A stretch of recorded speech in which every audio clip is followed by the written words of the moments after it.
Please keep the claps going for our first comic. He won White Boy of the Year on MTV's online White Boy of the Year competition. Give it up for Ryan Barkauskas!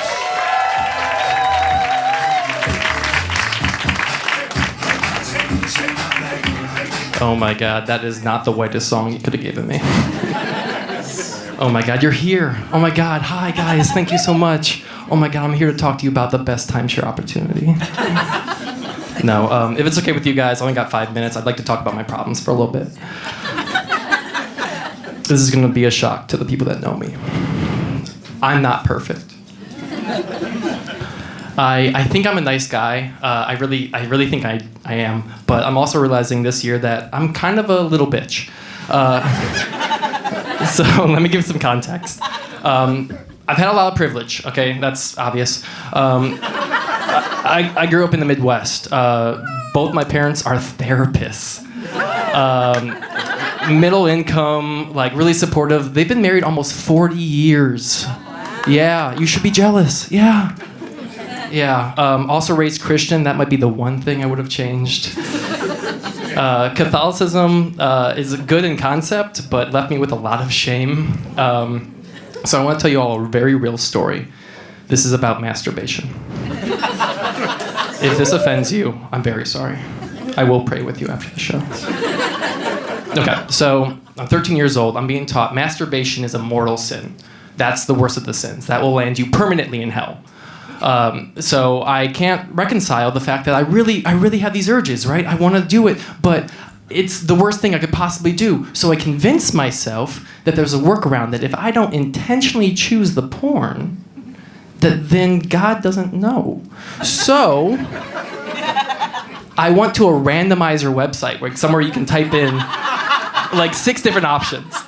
And I let that choose for me what I was watching. I thought I could trick God. And that's why now I jerk off to pimple popping videos. Okay, so you get the shame. The other part of it, the therapist parents, they made me a little neurotic. I'm very analytical. I have a hard time making decisions about things. Like I'm stuck between 2 things. So I'm in this phase right now.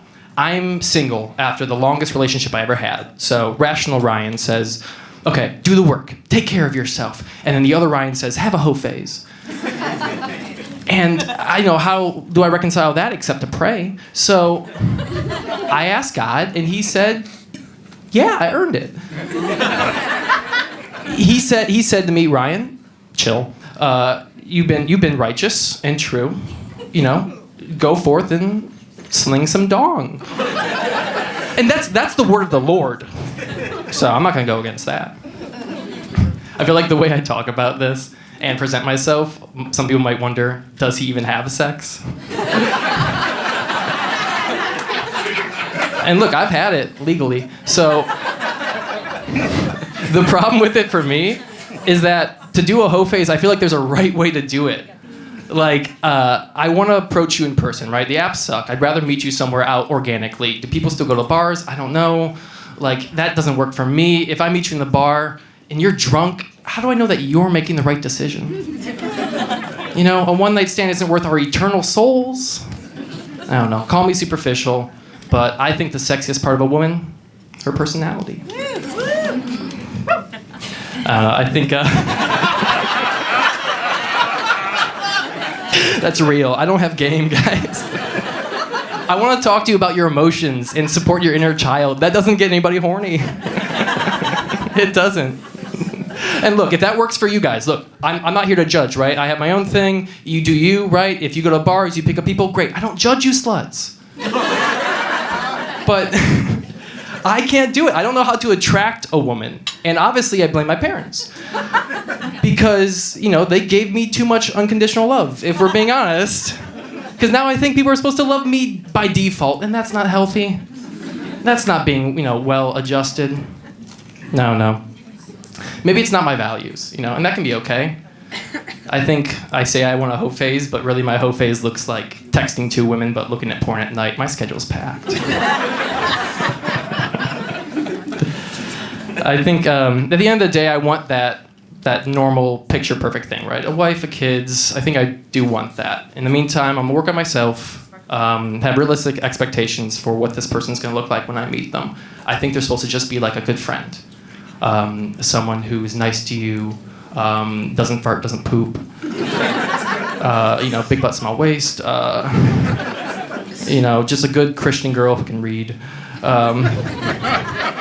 Or you can laugh at my jokes, and that works too.